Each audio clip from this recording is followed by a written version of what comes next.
All right, here we're in chapter 5 on accumulating change, limits of sums, and the definite integral. So here I'm on section 5.7 on differences of accumulated change.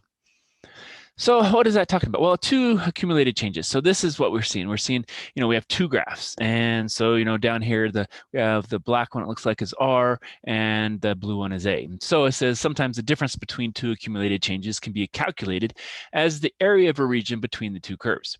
For example, the rate at which the number of patients admitted to a large inner city hospital is changing and is modeled by the A of H, which is our blue curve. And the rate of the patients being discharged is modeled as the black curve, the R of H. So depending on where it's at, it has three different pieces. All right, so where R is measured in patients per hour, the input for both models is H and the number of hours after 3 a.m. So graph of the function are shown here. And so what we have, again, we're looking, from there to there, and then this one's here. So what we're probably going to be looking at is a change over this certain area here. It's over on this side. All right, so here we have the shaded region in 5.89 represents the number of patients that are admitted. So we're looking at from the blue all the way down to the horizontal axis, okay? And if we take that integral, we get, from 4 to 7 as 61 patients approximately. Now, if we go and look at the shaded region under the discharge, then the discharge is going to be this piece here. They're going to be the R, it's going to be the discharge. That's going to give us that piece, and that's going to give us 31 patients. And if we take the 61 minus the 31, that's going to give us this dark gray area here, and that's going to be basically 61 minus 31 or 30 patients. And that's going to be looking like, well, we're going to take the integral for the top curve minus the integral for the bottom curve, and that's going to give us the number of patients. And so that's how it's going to work. We're going to have two graphs. We're going to look at the region that's between the two graphs.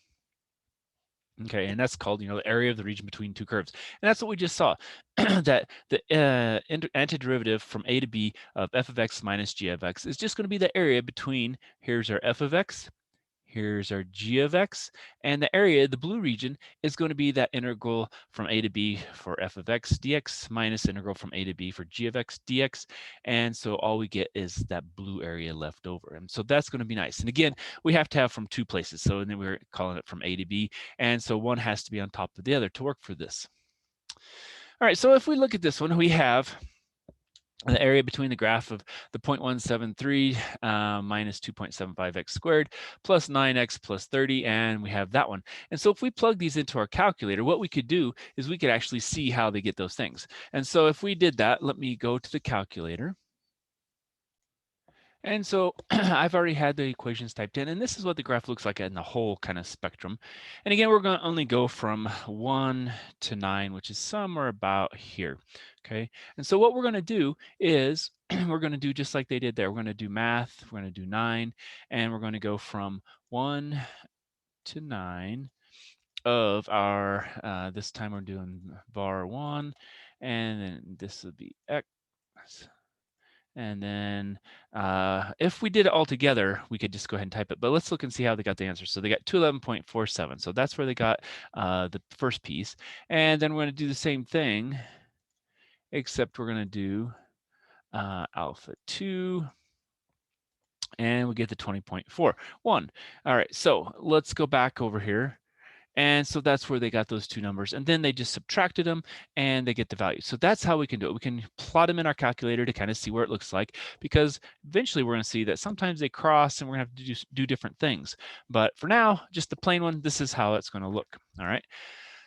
So the difference between accumulated changes, we wrote it as the difference of this one minus the difference of that one, or we also wrote it as, just the overall difference, because we know we can, combine the two into one, or we can take the two that are combined and separate them into that. So depending on how you want to do it, you can do it either way. So in our calculator, we could have gone from 1 to 9 of the y1 minus y2, and we should have got the final answer. All right, so here we got tire manufacturers. So here, we have a major European tire manufacturer forecasted sale of tires to increase exponentially over the next decade. Their model is as follows for S of t. So that's the blue line, and t is the year starting at t equals 0. That's as the end of the last year. And an American tire manufacturer forecasts its rate of change as u of t. So that's the black one, and it's going to be more of a cubic. And so again, this is going to be, lining up at 0 going on forward.